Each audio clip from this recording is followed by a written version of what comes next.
ਹੁਣ ਤੋਂ ਥੋੜੀ ਦੇਰ ਬਾਅਦ ਨਸ਼ਿਆਂ ਦੇ ਮੁਤਲਕ ਪੰਜਾਬ ਤੇ ਹਰਿਆਣਾ ਹਾਈ ਕੋਰਟ ਦੇ ਵਿੱਚ ਸੁਣਵਾਈ ਹੋਣ ਵਾਲੀ ਹੈ ਔਰ ਉਸ ਤੋਂ ਪਹਿਲਾਂ ਪੰਜਾਬ ਸਰਕਾਰ ਇੱਕ ਵੱਡਾ ਫੈਸਲਾ ਲੈਂਦੀ ਹੈ। ਬੀਤੀ ਸ਼ਾਮ ਚੰਡੀਗੜ੍ਹ ਦੇ ਪੱਤਰਕਾਰ ਕਨਸੋਆਂ ਲੈਂਦੇ ਫਿਰਦੇ ਸੀ ਕਿ ਪੰਜਾਬ ਸਰਕਾਰ ਨੇ ਫੈਸਲਾ ਕਰ ਲਿਆ ਕਿ ਇਹ ਰਿਪੋਰਟਾਂ ਖੋਲਣ ਸੰਬੰਧੀ ਕੋਰਟ ਨੂੰ ਕਿਹਾ ਜਾਵੇ। ਅਸੀਂ ਇਹਦੇ ਪਿੱਛੇ ਭੱਜੇ ਕਿ ਇਹਦੇ ਨਾਲ ਸੰਬੰਧਿਤ ਕੋਈ ਆਰਡਰ ਮਿਲ ਜੇ।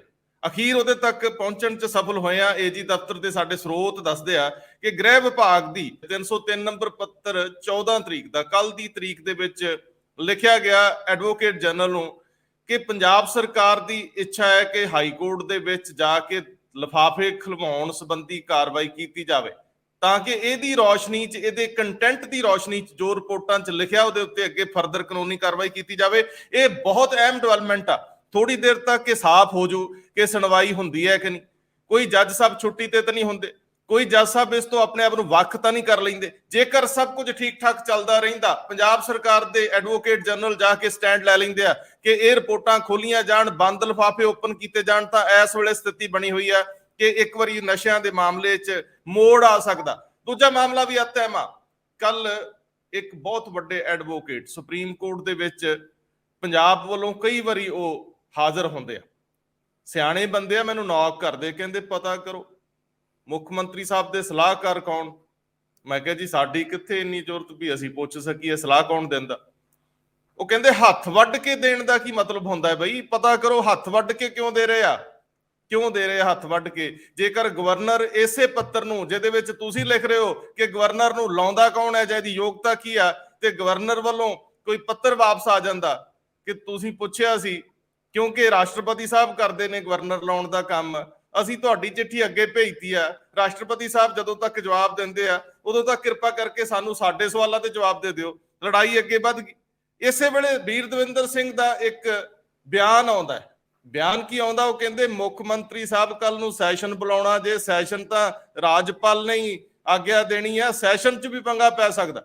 ਉਹ ਇਹ ਵੀ ਲਿਖਦੇ ਆ ਕਿ ਜਿਸ ਮੁੱਖ ਮੰਤਰੀ ਨੂੰ ਗਵਰਨਰ ਸਹੁੰ ਚੁਕਾਉਂਦਾ, ਮੁੱਖ ਮੰਤਰੀ ਇਹ ਕਿਵੇਂ ਪੁੱਛ ਸਕਦੇ ਵੀ ਤੁਸੀਂ ਕੌਣ ਹੁੰਦੇ ਹੋ।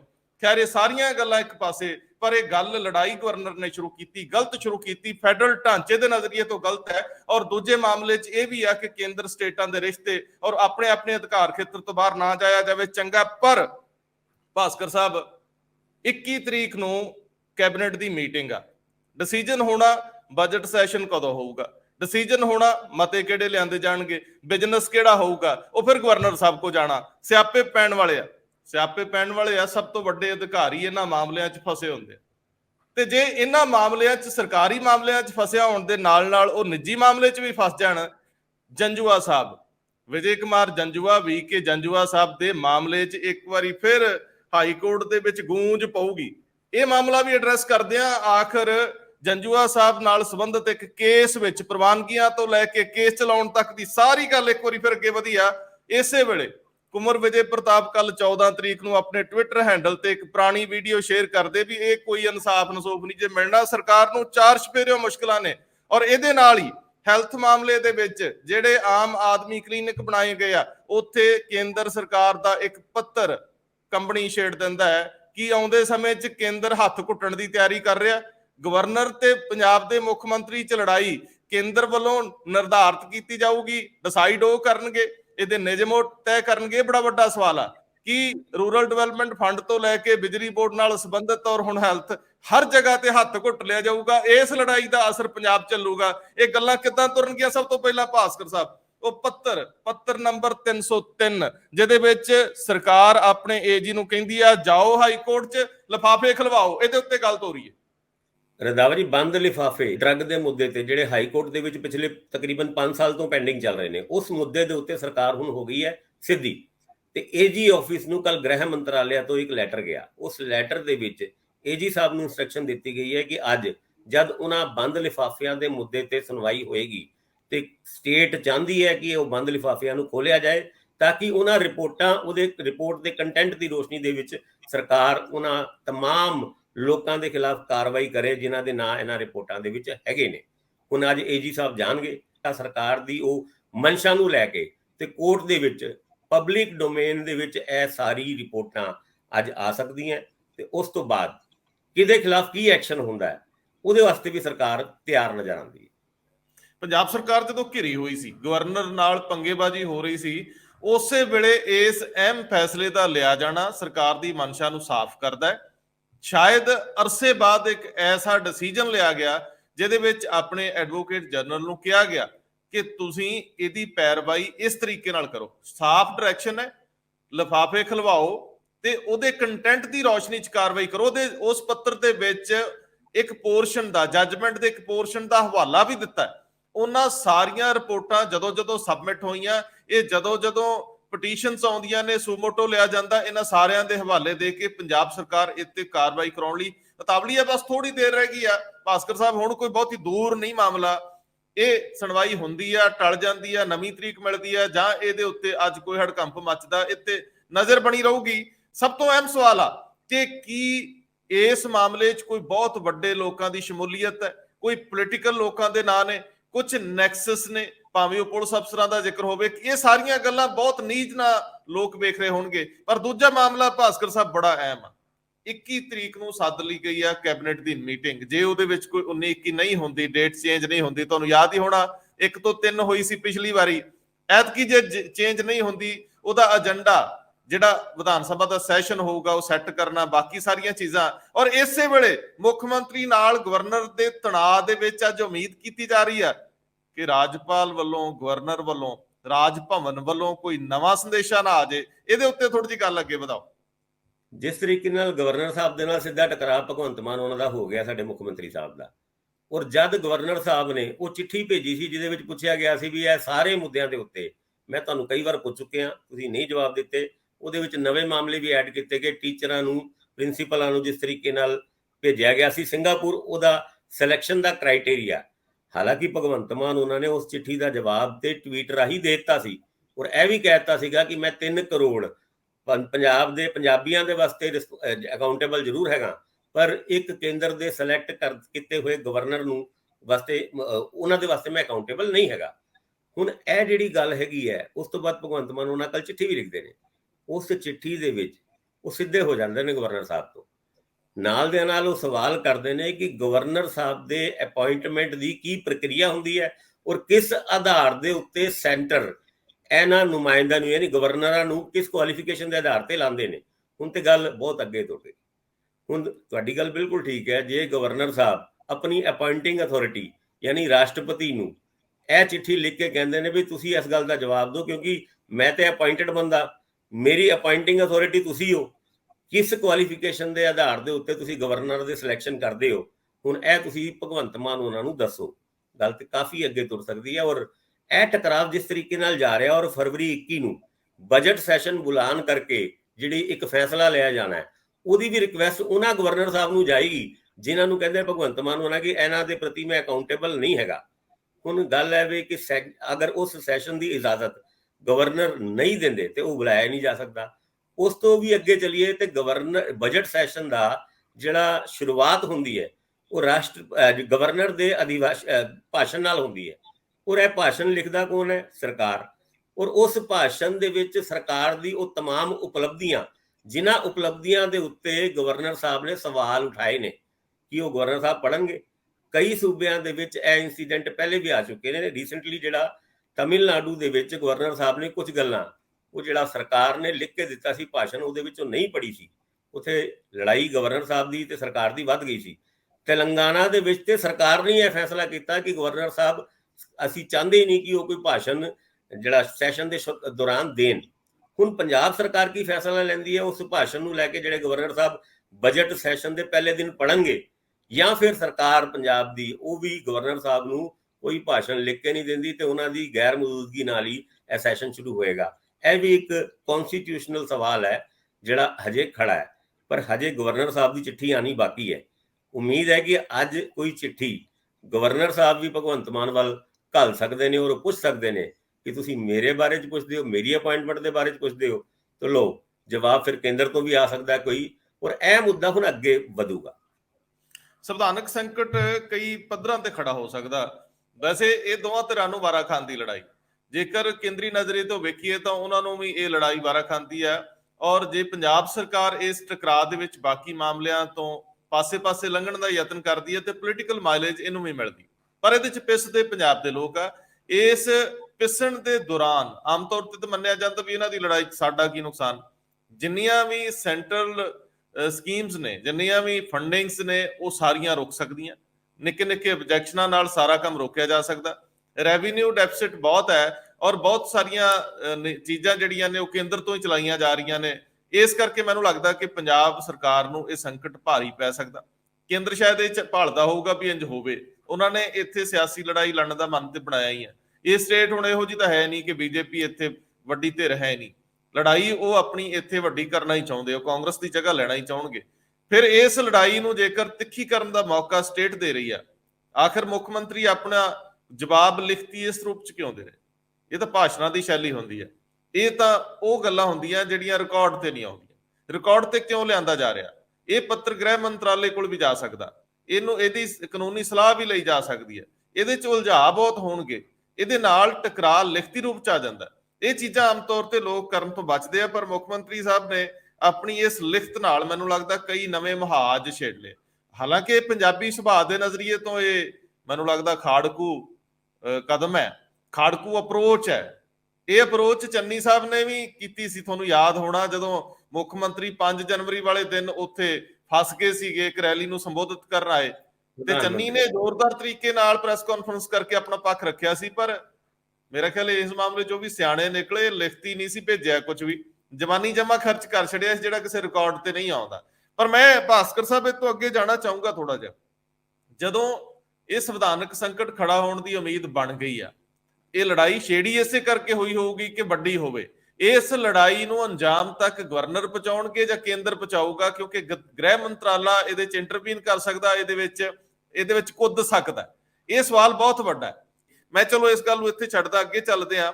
ਵੈਸੇ ਇਸੇ ਸਬੰਧ ਦੇ ਵਿੱਚ, ਕਿਉਂਕਿ ਆਪਾਂ ਜੰਜੂਆ ਸਾਹਿਬ ਦਾ ਮਾਮਲਾ ਲੈਣਾ, ਉਸ ਤੋਂ ਪਹਿਲਾਂ ਜਿਹੜੀ ਕੇਂਦਰ ਤੋਂ ਮਦਦ ਆ ਰਹੀ ਆ ਹੈਲਥ ਮਿਸ਼ਨਾਂ ਲਈ ਵੱਖ-ਵੱਖ, ਕਿਉਂਕਿ NRHM ਤੇ ਬਾਕੀ ਹੋਰ ਸਾਰੇ ਮਾਮਲਿਆਂ 'ਚ ਅੱਗੇ ਬੜੀ ਮਦਦ ਮਿਲਦੀ ਆ ਕੇਂਦਰ ਤੋਂ, ਸਾਰਿਆਂ ਨੂੰ ਮਿਲਦੀ ਆ, ਇਕੱਲੇ ਪੰਜਾਬ ਨੂੰ ਨਹੀਂ ਮਿਲਦੀ। ਇਹਦੇ ਵਿੱਚ ਕੇਂਦਰ ਨੇ ਇੱਕ ਚਿੱਠੀ ਲਿਖ ਕੇ ਹੱਥ ਖਿੱਚਣ ਦੀ ਕੋਸ਼ਿਸ਼ ਕੀਤੀ ਹੈ। ਇਹ ਜਰਾ ਗੱਲ ਤੋਰਿਓ ਅੱਗੇ, ਤੁਸੀਂ ਸਾਰਾ ਪੜਿਆ ਮਾਮਲਾ। ਰੰਧਾਵਾ ਜੀ, ਜਿਸ ਤਰੀਕੇ ਨਾਲ ਮੁਹੱਲਾ ਕਲੀਨਿਕ 27 ਜਨਵਰੀ ਨੂੰ 500 ਦੇ ਕਰੀਬ ਸਰਕਾਰ ਨੇ ਖੋਲੇ ਨੇ, ਔਰ ਇਲਜ਼ਾਮ ਲੱਗੇ ਨੇ ਕਿ ਜਿਹੜੇ ਡਿਸਪੈਂਸਰੀਜ਼ ਹੈਗੀਆਂ ਪਿੰਡਾਂ ਦੇ ਵਿੱਚ, ਰੂਰਲ ਕਮਿਊਨਿਟੀ ਸੈਂਟਰ ਹੈਗੇ ਨੇ, ਹੈਲਥ ਸੈਂਟਰ ਹੈਗੇ ਨੇ, ਉੱਥੋਂ ਸਾਰੇ ਡਾਕਟਰਾਂ ਨੂੰ ਟ੍ਰਾਂਸਫਰ ਕਰਕੇ ਇਹ ਮੁਹੱਲਾ ਕਲੀਨਿਕ ਦੇ ਵਿੱਚ ਲਾਇਆ ਗਿਆ। ਔਰ ਇੱਕ ਕੇਂਦਰ ਦੀ ਸਕੀਮ ਦੇ ਅੰਤਰਗਤ ਆ ਜਿਹੜਾ ਹੈਲਥ ਵੈਲਨੈਸ ਸੈਂਟਰ ਖੁੱਲੇ ਸੀਗੇ, ਬਹੁਤ ਸਾਰੇ ਪਿੰਡਾਂ ਦੇ ਵਿੱਚ ਖੁੱਲੇ ਸੀਗੇ, ਉਹਨਾਂ ਨੂੰ ਤਬਦੀਲ ਕਰ ਦਿੱਤਾ ਗਿਆ ਮੁਹੱਲਾ ਕਲੀਨਿਕ। ਭਗਵੰਤ ਮਾਨ ਉਹਨਾਂ ਦੀ ਉਹ ਫੋਟੋ ਔਰ ਨਾਲ ਦੇ ਨਾਲ ਆਮ ਆਦਮੀ ਕਲੀਨਿਕ ਦਾ ਉਹ ਬੋਰਡ। ਸੈਂਟਰ ਨੂੰ ਅਖਰੇਗਾ ਤਾਂ ਸਹੀ, ਪੈਸੇ ਸੈਂਟਰ ਨੇ 1114 ਕਰੋੜ ਦੇ ਕਰੀਬ ਇਸ ਸਾਲ ਸੈਂਕਸ਼ਨ ਕੀਤੇ ਹੋਏ ਨੇ, ਔਰ ਉਸ 1114 ਕਰੋੜ ਦੇ ਵਿੱਚੋਂ 438 ਕਰੋੜ ਕੇਂਦਰ ਨੈਸ਼ਨਲ ਹੈਲਥ ਮਿਸ਼ਨ ਦੇ ਵਿੱਚ ਸੂਬੇ ਨੂੰ ਦੇ ਵੀ ਚੁੱਕਿਆ ਹੈ। ਹੁਣ ਅਗਲਿਆਂ ਨੂੰ ਵੀ ਚੜ ਗਿਆ ਕਿ ਵੀ ਆਹ ਕੀ ਚੱਕਰ ਹੈਗਾ, ਵੀ ਪੈਸੇ ਸਾਡੇ, ਫੋਟੋ ਭਗਵੰਤ ਮਾਨ ਉਹਨਾਂ ਦੀ, ਨਾਮ ਆਮ ਆਦਮੀ ਕਲੀਨਿਕ।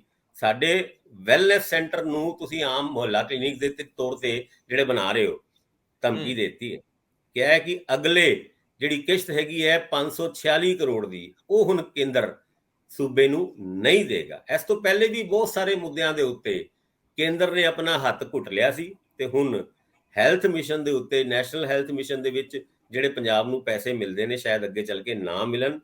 ਇਹਦੇ ਕਰਕੇ ਨੁਕਸਾਨ ਸੂਬੇ ਦਾ ਹੋਏਗਾ। ਇਹ ਜਿਹੜੇ ਹੈਲਥ ਵੈਲਫੇਅਰ ਸੈਂਟਰ ਸੀਗੇ ਜਿਹੜੇ ਪਿੰਡਾਂ ਦੇ ਵਿੱਚ ਖੁੱਲੇ ਸੀਗੇ, ਹੁਣ ਮੁਹੱਲੇ ਕਲੀਨਿਕ ਦੇ ਵਿੱਚ ਤਬਦੀਲ ਹੋ ਚੁੱਕੇ ਨੇ, ਉਹਨਾਂ ਨੂੰ ਉਹ ਸੈਂਟਰ ਦੀ ਗ੍ਰਾਂਟ ਹੁਣ ਨਹੀਂ ਮਿਲੇਗੀ।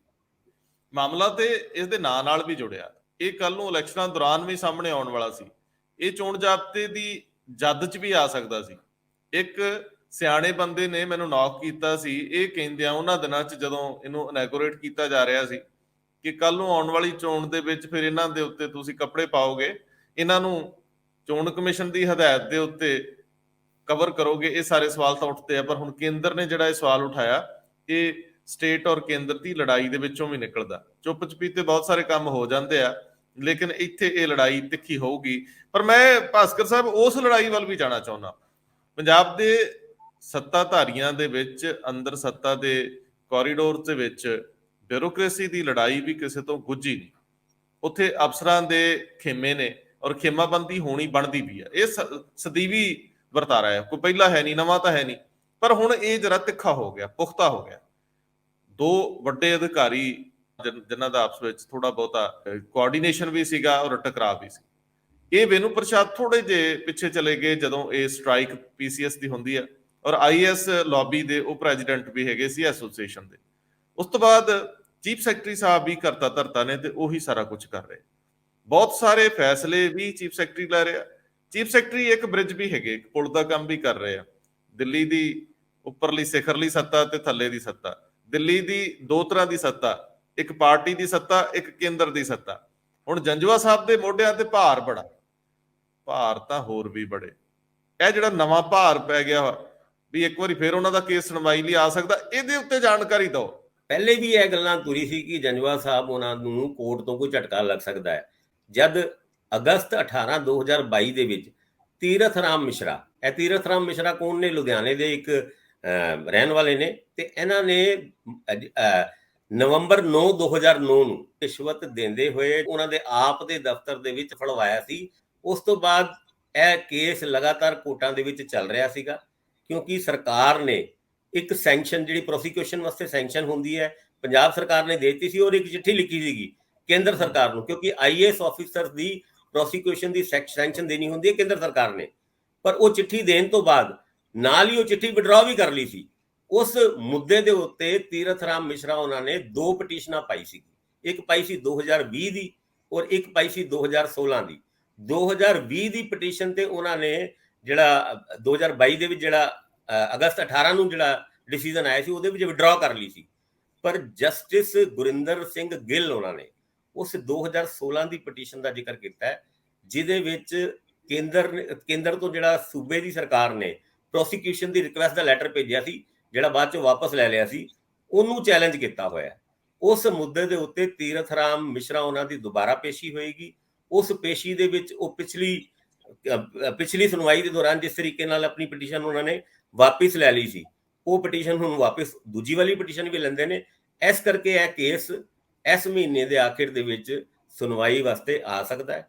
ਹੋ ਸਕਦਾ ਹੈ ਕਿ ਤੀਰਥ ਰਾਮ ਮਿਸ਼ਰਾ ਉਹਨਾਂ ਨਾਲ ਜੰਜੂਆ ਸਾਹਿਬ ਦੀ ਗੱਲਬਾਤ ਮੁੱਕ ਗਈ ਹੋਏ ਔਰ ਇਹ ਵਾਲੀ ਪਟੀਸ਼ਨ ਵੀ ਵਾਪਸ ਲੈ ਲੈਣ, ਤੇ ਇਸ ਕਰਕੇ ਬਹੁਤੀ ਮੁਸੀਬਤਾਂ ਜੰਜੂਆ ਸਾਹਿਬ ਵਾਸਤੇ ਲੱਗਦੀ ਨਹੀਂ, ਕਿਉਂਕਿ ਜਿਹੜਾ ਕੰਪਲੇਨੈਂਟ ਇੱਕ ਪਟੀਸ਼ਨ ਵਾਪਸ ਲੈ ਰਿਹਾ ਉਹ ਸ਼ਾਇਦ ਦੂਜੀ ਵੀ ਲੈ ਲੂਗਾ। ਪਰ ਚਲੋ, ਹਜੇ ਤੇ ਮਾਮਲਾ ਕੋਰਟ ਦੇ ਵਿੱਚ ਆਣਾ ਹੈ, ਡਿਸੀਜਨ ਕੀ ਹੁੰਦਾ ਹੈ, ਔਰ ਜੂਨ ਵਿੱਚ ਖੁਸ਼ੀ ਉਹ ਰਿਟਾਇਰ ਹੁੰਦੇ ਨੇ। ਇਹ ਵੀ ਇੱਕ ਸਵਾਲ ਹੈਗਾ ਜਿਹੜਾ ਜੰਜੂਆ ਸਾਹਿਬ ਨੂੰ ਕਾਫੀ ਜੂਝਣਾ ਪੈ ਰਿਹਾ ਉਸ ਸਵਾਲ ਤੋਂ। ਤੁਸੀਂ ਠੀਕ ਕਹਿ ਰਹੇ ਹੋ ਭਾਸਕਰ ਸਾਹਿਬ।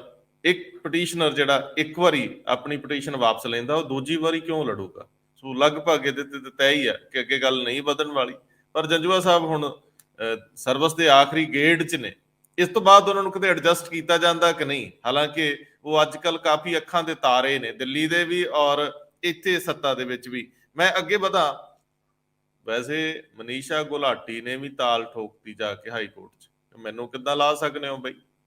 ਔਰ ਇਹਦੇ ਨਾਲ ਆਪਾਂ ਕੁੰਵਰ ਵਿਜੇ ਪ੍ਰਤਾਪ ਦੀ ਗੱਲ ਬੜੀ ਜ਼ਰੂਰੀ ਕਰਨੀ ਹੈ। ਕੱਲ PSIEC ਦੀ ਮੀਟਿੰਗ ਹੋ ਗਈ ਬੋਰਡ ਆਫ ਡਾਇਰੈਕਟਰਸ ਦੀ। ਉਹਨਾਂ ਨੇ ਸ਼ਾਇਦ ਆਪਣੇ ਸਾਰੇ ਦੇ ਸਾਰੇ ਹੱਕ ਹਕੂਕ ਪੰਜਾਬ ਸਰਕਾਰ ਨੂੰ ਫੈਸਲੇ ਲੈਣ ਲਈ ਦਿੱਤੇ ਆ।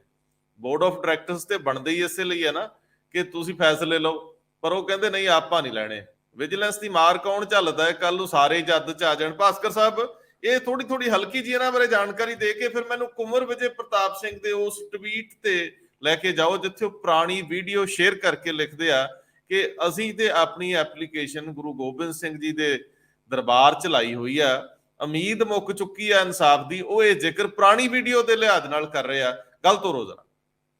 ਜਿੱਥੇ ਤੇ ਗੱਲ PSIC ਦੀ ਹੈ, ਉਹਨਾਂ ਦੇ ਬੋਰਡ ਆਫ ਡਾਇਰੈਕਟਰ ਦੀ ਕੱਲ ਮੀਟਿੰਗ ਹੋਈ ਸੀ। ਉਸ ਮੀਟਿੰਗ ਦੇ ਵਿੱਚ ਉਹ ਗੁਲਮੋਹਰ ਟਾਊਨਸ਼ਿਪ ਦੇ ਪਲਾਟ ਸੀਗੇ, 2 ਦਰਜਨ ਤੋਂ ਵੱਧ ਦੇ ਇਹ ਪਲਾਟ ਸੀਗੇ, ਜਿਹਦੀ ਸੇਲ ਦੀ ਇੱਕ ਤਰੀਕੇ ਨਾਲ ਰਾਈਟ ਦੇਣ ਦੇ ਉਹਦੀ ਪਰਮਿਸ਼ਨ ਨੂੰ ਵਿਦਹੋਲਡ ਕਰਨ ਦੀ ਗੱਲਾਂ ਪਿੱਛੇ ਤੁਰੀ ਸੀ। ਉਸ ਮੁੱਦੇ ਦੇ ਉੱਤੇ ਬੋਰਡ ਆਫ ਡਾਇਰੈਕਟਰਸ ਨੇ ਹੁਣ ਸਰਕਾਰ ਦੇ ਕੋਰਟ ਦੇ ਵਿੱਚ ਗੇਂਦ ਸੁੱਟਦੀ ਹੈ ਕਿ ਸਰਕਾਰ ਫੈਸਲਾ ਕਰੇ ਕਿ ਇਹ ਪਰਮਿਸ਼ਨ ਵਿਦਹੋਲਡ ਕਰਨੀ ਹੈ ਜਾਂ ਫਿਰ ਇਸ ਮੁੱਦੇ ਤੇ ਅੱਗੇ ਕਿੱਦਾਂ ਵਧਣਾ ਹੈ। ਚਲੋ, ਇਹ ਮੁੱਦਾ ਤੇ ਸਰਕਾਰ ਦੀ ਕੋਰਟ ਵਿੱਚ ਹੈ।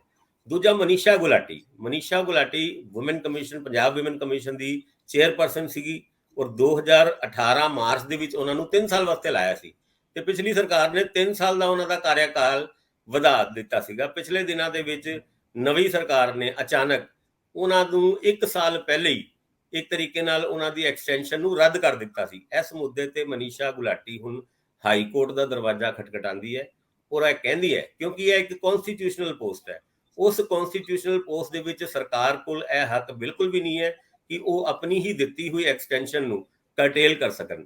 ਸੁਣਵਾਈ ਇਸ ਮੁੱਦੇ ਤੇ ਜਦ ਹੋਏਗੀ ਔਰ ਉਹਦੇ ਵਿੱਚ ਮਨੀਸ਼ਾ ਗੁਲਾਟੀ ਉਹਨਾਂ ਦੀ ਜਿਹੜੀ ਦਲੀਲ ਹੈ ਉਹਨੂੰ ਕਿੰਨੀ ਕੁ ਤਵੱਜੋ ਮਿਲਦੀ ਹੈ, ਇਹ ਤੇ ਚਲੋ ਕੋਰਟਾਂ ਦਾ ਫੈਸਲਾ ਹੋਏਗਾ। ਹੁਣ ਕੁੰਵਰ ਵਿਜੇ ਪ੍ਰਤਾਪ ਉਹਨਾਂ ਦੀ ਵੀ ਗੱਲ ਕੀਤੀ ਤੁਸੀਂ।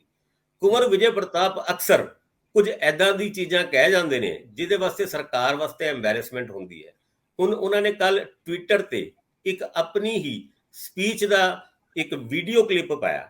ਉਸ ਵੀਡੀਓ ਕਲਿੱਪ ਵਿੱਚ ਉਹ ਕਹਿੰਦੇ ਨਜ਼ਰ ਆਉਂਦੇ ਨੇ ਕਿ ਕੋਈ ਵੀ ਵਿਅਕਤੀ ਅਗਰ ਤੁਹਾਨੂੰ, ਬਹਿਬਲ ਕਲਾਂ ਦੇ ਵਿੱਚ ਇਹਨਾਂ ਨੇ ਸਪੀਚ ਦਿੱਤੀ ਸੀਗੀ ਕਿ ਕੋਈ ਵੀ ਵਿਅਕਤੀ ਅਗਰ ਤੁਹਾਨੂੰ ਜਸਟਿਸ ਦੇਣ ਦੀ ਗੱਲ ਕਰਦਾ ਤੇ ਕਦੀ ਵੀ ਵਿਸ਼ਵਾਸ ਨਾ ਕਰੋ, ਉਹ ਵੀ ਤਦ ਜਦ ਪਿਛਲੇ 3-4 ਦਿਨ ਪਹਿਲੇ ਹੀ ਮੁੱਖ ਮੰਤਰੀ ਭਗਵੰਤ ਮਾਨ ਉਹਨਾਂ ਦਾ ਵੀ ਇਦਾਂ ਦਾ ਹੀ ਇੱਕ ਵੀਡੀਓ ਕਲਿੱਪ ਆਇਆ ਸੀ ਜਿਹਦੇ ਵਿੱਚ ਉਹ ਆਸ਼ਵਾਸਨ ਦਿੰਦੇ ਨੇ ਬਹਿਬਲ ਕਲਾਂ ਜਾਂ ਇਨਸਾਫ ਮੋਰਚਾ ਵਾਲਿਆਂ ਨੂੰ ਕਿ ਮੈਂ ਵਚਨਬੱਧ ਹਾਂ, ਮੇਰੀ ਸਰਕਾਰ ਵਚਨਬੱਧ ਹੈ ਕਿ ਤੁਹਾਨੂੰ ਨਿਆਂ ਮਿਲੇਗਾ। ਔਰ ਦੂਜੇ ਪਾਸੇ ਕੁਲਦੀਪ ਸਿੰਘ ਧਾਲੀਵਾਲ ਉਹਨਾਂ ਉਸ ਮੋਰਚੇ ਤੇ ਜਾ ਕੇ 28 ਫਰਵਰੀ ਦੀ ਇੱਕ ਤਰੀਕ ਵੀ ਲੈ ਕੇ ਆਉਂਦੇ ਨੇ। ਪਰ ਇਹਦੇ ਵਿੱਚ ਇੱਕ ਬੜਾ ਜ਼ਬਰਦਸਤ ਝੋਲ ਹੈ। ਕੁੰਵਰ ਵਿਜੇ ਪ੍ਰਤਾਪ ਨੇ ਵੀਡੀਓ ਆਪਣੇ ਅਫੀਸ਼ੀਅਲ ਹੈਂਡਲ ਤੋਂ ਕੱਲ ਪਾਈ ਹੈ ਔਰ ਇਹ ਸਪੀਚ ਉਹਨਾਂ ਦੀ 1 ਸਾਲ ਪੁਰਾਣੀ ਹੈ, ਕਿਉਂਕਿ ਲੀਗਲ ਬੰਦੇ ਨੇ, ਕਾਨੂੰਨੀ ਬੰਦੇ ਨੇ, ਉਹਨਾਂ ਨੂੰ ਚੰਗੀ ਤਰ੍ਹਾਂ ਪਤਾ ਹੈ ਵੀ ਕੱਲ ਅਗਰ ਮੈਂ 1 ਸਾਲ ਪਹਿਲੇ ਵਾਲੀ ਕੋਈ ਸਪੀਚ ਪਾਈ ਹੈ ਤੇ ਉਹਦੇ ਉੱਤੇ ਸਵਾਲ ਤੇ ਖੜੇ ਹੋਣਗੇ। ਪਰ ਇੰਟੈਂਸ਼ਨ ਬੜੀ ਕਲੀਅਰ ਹੈ, ਕਿਉਂਕਿ ਸਟੈਂਡਿੰਗ ਕਮੇਟੀ ਤੋਂ ਵੀ ਉਹਨਾਂ ਨੇ ਸਿਰਫ ਇਸ ਕਰਕੇ ਰੈਜ਼ਿਗਨੇਸ਼ਨ ਦਿੱਤਾ ਸੀਗਾ ਕਿ ਆ ਜਿਹੜੀ ਗੋਲੀ ਕਾਂਡ ਹੈ ਜਾਂ ਫਿਰ ਫਾਇਰਿੰਗ ਦੇ ਮੁੱਦੇ ਦੇ ਉੱਤੇ, ਪੁਲਿਸ ਫਾਇਰਿੰਗ ਦੇ ਮੁੱਦੇ ਦੇ ਉੱਤੇ ਕੋਈ ਵੀ ਰਿਪੋਰਟ, ਕੋਈ ਵੀ ਇਨਵੈਸਟੀਗੇਸ਼ਨ ਦਾ ਸਿੱਟਾ ਹਜੇ ਤੱਕ ਨਹੀਂ ਨਿਕਲਿਆ। ਉਹ ਹੋਮ ਸਕੱਤਰ ਨੂੰ ਪੁੱਛਣਾ ਚਾਹੁੰਦੇ ਸੀਗੇ ਉਸ ਸਟੈਂਡਿੰਗ ਕਮੇਟੀ ਦੇ ਜ਼ਰੀਏ ਕਿ ਹਜੇ ਤੱਕ ਤੁਸੀਂ ਕੀ ਕੀਤਾ, ਜਾਂ ਇੱਕ ਪ੍ਰਾਈਵੇਟ ਆਦਮੀ ਨੂੰ ਇਹ ਜਿਹੜੀ ਰਿਪੋਰਟ ਦਿੱਤੀ ਸੀ ਉਹ ਕਿਉਂ ਦਿੱਤੀ ਸੀ। ਹੁਣ ਕੁੰਵਰ ਵਿਜੇ ਪ੍ਰਤਾਪ ਉਹਨਾਂ ਦਾ ਇਹ ਟਵੀਟ ਵੀ ਸਰਕਾਰ ਵਾਸਤੇ ਐਮਬੈਰੈਸਮੈਂਟ ਲਿਆ ਸਕਦਾ ਹੈ। ਸਰਕਾਰ ਐਮਬੈਰਸ ਕਿਉਂ ਹੁੰਦੀ ਹੈ, ਇਹ ਵੀ ਸਵਾਲ ਹੈ। ਉਹ ਕੰਮ ਕਰੇ ਸਰਕਾਰਾਂ ਲਈ, ਇਹ ਕੋਈ ਨੱਕ ਦੇ ਸਵਾਲ ਦਾ ਤਾਂ ਹੈ ਨਹੀਂ। ਕੁੰਵਰ ਵਿਜੇ ਪ੍ਰਤਾਪ ਜਿਹੜੀ ਗੱਲ ਕਰ ਰਹੇ ਉਹ ਸਾਰਾ ਪੰਜਾਬ ਕਰ ਰਿਹਾ, ਉਹਦੇ ਸੰਬੰਧੀ ਧਰਨਾ ਲੱਗਿਆ ਹੋਇਆ। ਸਰਕਾਰ ਨੂੰ ਤੇ ਚਾਹੀਦਾ ਹੈ ਕਿ ਉਹ 28 ਤਰੀਕ ਜੇ ਦਿੱਤੀ ਆ ਉਦੋਂ ਤੱਕ ਭਾਵੇਂ ਉਹ ਮਾਣਯੋਗ ਹਾਈ ਕੋਰਟ ਦੇ ਚੀਫ ਜਸਟਿਸ ਨਾਲ ਗੱਲ ਕਰਨ ਕਿ ਇਹ ਮਾਮਲਾ ਬਹੁਤ ਸੈਂਸਿਟਿਵ ਆ, ਲੱਖਾਂ ਲੋਕਾਂ ਦੀਆਂ ਭਾਵਨਾਵਾਂ ਨਾਲ ਜੁੜਿਆ ਹੋਇਆ, ਇਹਦੇ ਤੇ ਕੋਈ ਕਾਰਵਾਈ ਕਰਵਾਉਣ ਲਈ ਕੋਈ ਫਾਸਟ ਟਰੈਕ ਲੈ ਆਉਣਾ ਅਦਾਲਤ, ਡੇ ਬਾਈ ਡੇ ਦੇ ਆਧਾਰ ਦੇ ਉੱਤੇ ਕੋਈ ਸੁਣਵਾਈ ਹੋ ਜੇ। ਐਦਾਂ ਤਾਂ ਟਰਾਇਲ ਮੁੱਕਣਾ ਹੀ ਨਹੀਂ। ਜੇ ਸੱਚਮੁੱਚ ਹੀ ਸਰਕਾਰਾਂ ਸੁਹਿਰਦ ਹੋਣ ਤਾਂ ਕੀ ਨਹੀਂ ਕਰ ਸਕਦੀਆਂ। ਮੁੱਖ ਮੰਤਰੀ ਆਮ ਤੌਰ ਤੇ ਚੀਫ ਜਸਟਿਸ ਨਾਲ, ਗਵਰਨਰ ਨਾਲ ਇੱਕ ਰਿਸ਼ਤੇ 'ਚ ਰਹਿੰਦੇ ਹੀ ਆ। ਇਹ ਮੀਟਿੰਗਾਂ ਬੜੀਆਂ ਆਮ ਮੰਨੀਆਂ ਜਾਂਦੀਆਂ ਆਮ ਦਿਨਾਂ ਦੇ ਵਿੱਚ ਜਦੋਂ ਇਹ ਸਿਸਟਮ ਚੱਲਦਾ ਜਿਵੇਂ ਚੱਲਦਾ, ਔਰ ਇਹ ਪਰਦੇ ਪਿਛਲੀਆਂ ਕਈ ਚੀਜ਼ਾਂ ਹੁੰਦੀਆਂ। ਜੇਕਰ ਸਰਕਾਰ ਅਫੀਸ਼ੀਅਲੀ ਵੀ ਹਾਈ ਕੋਰਟ ਨੂੰ ਇਹ ਬੇਨਤੀ ਕਰ ਲੇ ਕਿ ਇਹ ਮਾਮਲਾ ਟਾਲਣ ਵਾਲਾ ਨਹੀਂ, ਇਹਦੇ ਨਾਲ ਸੁਸਾਇਟੀ 'ਚ ਤਣਾਅ ਬਣਿਆ ਰਹਿੰਦਾ, ਇਹਦੇ ਨਾਲ ਭਰੋਸੇਯੋਗਤਾ ਖਤਮ ਹੁੰਦੀ, ਕ੍ਰੈਡੀਬਿਲਿਟੀ ਖਤਮ ਹੁੰਦੀ ਹੈ ਸੰਵਿਧਾਨ ਦੀ, ਕਾਨੂੰਨ ਦੀ, ਤਾਂ ਮੈਨੂੰ ਲੱਗਦਾ ਹੈ ਕਿ ਕੁੰਵਰ ਵਿਜੇ ਪ੍ਰਤਾਪ ਨਾਲ ਨਾਰਾਜ਼ ਹੋਣ ਦੀ ਬਜਾਏ, ਐਮਬੈਰਸਮੈਂਟ ਦੀ ਬਜਾਏ ਇਹਨੂੰ ਪੋਜ਼ਿਟਿਵਿਟੀ ਨਾਲ ਲਿਆ ਜਾਵੇ। ਜਦੋਂ ਕੁੰਵਰ ਵਿਜੇ ਪ੍ਰਤਾਪ ਸੈਸ਼ਨ ਦੇ ਦੌਰਾਨ ਕਹਿੰਦੇ ਆ ਵਿਧਾਨ ਸਭਾ ਦੇ ਵਿੱਚ ਕਿ ਮੈਨੂੰ ਸਮਾਂ ਦਿਓ, ਜਾਂ ਇੱਕ ਦਿਨ ਦੇ ਲਈ ਵੱਖਰਾ ਰੱਖ ਲਿਓ, ਜਾਂ ਮੈਨੂੰ ਅੱਧਾ ਘੰਟਾ ਦੇ ਦਿਓ, ਔਰ ਉਹ ਅੱਧੇ ਘੰਟੇ ਦੇ ਵਿੱਚ ਚਾਹੁੰਦੇ ਸੀ ਕਿ ਉਹ ਸਾਰੇ ਤੱਥ ਮੈਂ ਰਿਕਾਰਡ ਤੇ ਲਿਆਵਾਂ। ਉਹ ਰਿਕਾਰਡ ਤੇ ਲਿਆਉਣਾ ਚਾਹੁੰਦੇ ਆ ਵਿਧਾਨ ਸਭਾ ਦੇ ਕਿ ਇਹ ਚੀਜ਼ਾਂ ਜਿਹੜੀਆਂ ਨੇ ਇਹ ਸੱਚਮੁੱਚ ਇੱਕ ਸਿਸਟਮ 'ਚ ਆ ਜਾਣ। ਮੈਨੂੰ ਲੱਗਦਾ ਕਿ ਉੱਥੇ ਬਹੁਤ ਜ਼ਿਆਦਾ ਹੁੰਗਾਰਾ ਨਾ ਭਰਨਾ ਸਰਕਾਰ ਦਾ ਇਹ ਕਿਹੜਾ ਨਜ਼ਰੀਆ ਹੈ, ਜਦੋਂ ਕਿ ਸਰਕਾਰ ਇਹਦੇ ਵਿੱਚ ਕਿਸੇ ਵੀ ਤਰ੍ਹਾਂ ਜ਼ਿੰਮੇਵਾਰ ਹੈ ਹੀ ਨਹੀਂ, ਉਹਦੇ ਮੋਢਿਆਂ ਤੇ ਕੋਈ ਭਾਰ ਹੈ ਨਹੀਂ, ਫਿਰ ਉਹ ਇਹਨਾਂ ਚੀਜ਼ਾਂ ਤੋਂ ਬਚਦੀ ਕਿਉਂ ਨਜ਼ਰ ਆਉਂਦੀ ਹੈ। ਜੇ ਉਹਨਾਂ ਦਾ ਕੋਈ ਐਮਐਲਏ ਲੜਾਈ ਲੜਨਾ ਚਾਹੁੰਦਾ ਹੈ ਤੇ ਉਹਨੂੰ ਲੜਨ ਦਿਓ, ਇਹ ਕੋਈ ਬੁਰੀ ਗੱਲ ਤਾਂ ਹੈ ਨਹੀਂ। ਇਹਦੇ ਵਿੱਚ ਗਿਲਟੀ ਕੋਈ ਹੋਰ ਹੋਊਗਾ, ਇਹਦੇ ਵਿੱਚ ਕਮੀਆਂ ਗਲਤੀਆਂ ਕਿਸੇ ਦੀਆਂ ਹੋਣਗੀਆਂ, ਇਹਦੇ ਵਿੱਚ ਤੁਹਾਨੂੰ ਝਿਜਕਣ ਜਾਂ ਡਰਨ ਦੀ ਕੀ ਲੋੜ ਹੈ। ਕੁੰਵਰ ਵਿਜੇ ਪ੍ਰਤਾਪ ਵੀ ਉਹ ਜਿੱਦਾਂ ਗੁਰੀਲਾ ਜਿਹਾ ਜੰਗ ਲੜਦੇ ਆ, ਆਉਂਦੇ ਨੇ ਮਾੜੀ ਜੀ ਨੌਕ ਕਰਕੇ ਚਲੇ ਜਾਂਦੇ ਨੇ। ਸਰਕਾਰ ਤੇ ਉਹਦੇ ਐਮਐਲਏ ਦਾ ਮਾਮਲਾ ਹੈ, ਕਿੱਦਾਂ ਸਰਕਾਰ ਨਜਿੱਠਦੀ ਹੈ ਤੇ ਨਜ਼ਰ ਬਣੀ ਰਹੂਗੀ। ਪਰ ਅਸੀਂ ਜਿਹੜੀ ਥੋੜੀ ਦੇਰ ਬਾਅਦ ਸੁਣਵਾਈ ਹੋਣ ਵਾਲੀ ਆ ਉੱਤੇ ਨੀਜ ਟਿਕ ਟਿਕੀ ਲਾ ਕੇ ਬੈਠੇ ਆ। ਬਹੁਤ ਮਿਹਰਬਾਨੀ। ਧੰਨਵਾਦ ਜੀ।